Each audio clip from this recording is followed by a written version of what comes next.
Questa è la storia di Giovanna d'Arco, figlia di una famiglia di contadini. Chi è che conosce Giovanna d'Arco?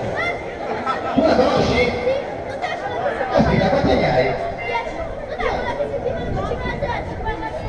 Bravissimo! Come ti chiami? Kevin, un applauso! Attenzione, la nostra storia inizia al compimento dei suoi 13 anni, quando la giovane fanciulla incomincia a sentire quello che ha detto a lui, voci celesti, talvolta accompagnate da visioni di angeli e santi. Siamo nell'anno domine 1429. Gli inglesi stanno occupando la città di Orleans e le voci celesti esortano Giovanna a correre in aiuto di Carlo VII, legittimo erede al trono di Francia. Temporaneamente estromesso successione a favore dei sovrani inglesi. Come vedete, gli inglesi stanno assediando la città.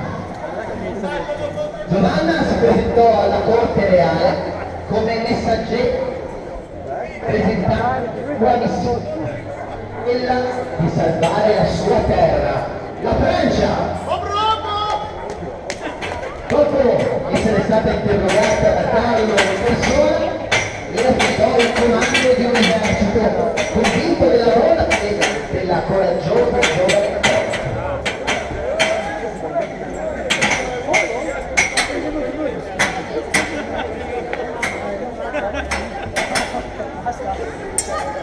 Vestita da soldato e con il suo stendardo bianco salvo in mano, Giovanna si diresse verso l'odiato nemico.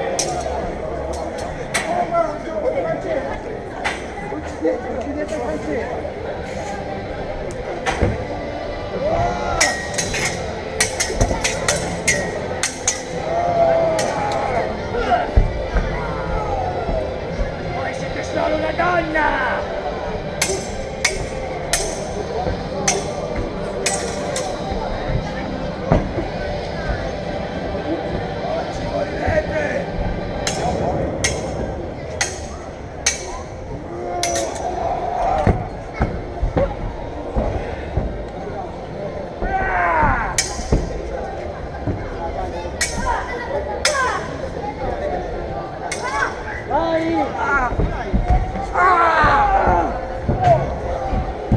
Un po' pornato, lui è sotto, è l'altro pornato, almeno 2 colpi, cazzo ragazzi. È tirata!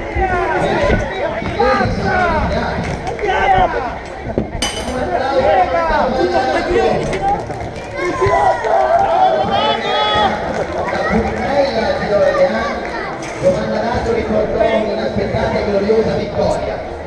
Questa fu la prima battaglia di una campagna militare guidata dalla giovane fanciulla che riunificò la Francia sotto il regno di Carlo, nel quale fu proclamato re.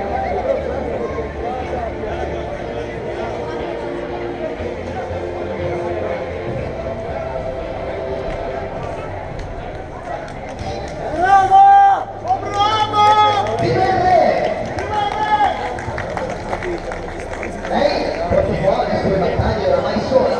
Carlo VII aveva raggiunto il suo unico interesse e voltò le spalle.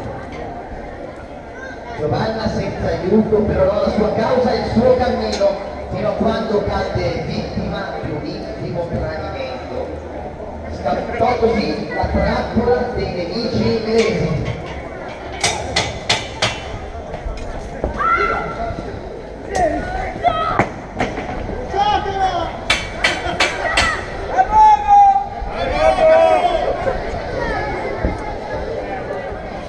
Condotta a Rouen davanti ad un tribunale ecclesiastico, venne interrogata e torturata per 14 mesi, fino al giorno del processo.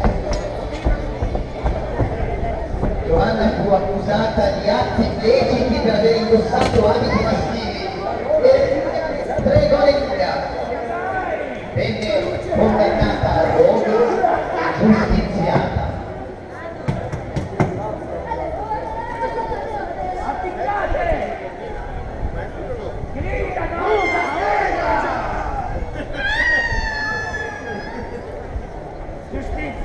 Facciamo un applauso!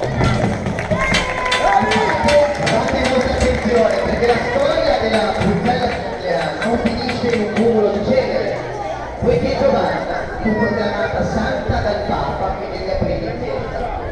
Tuttora Giovanna d'Arco viene riconosciuta come eroina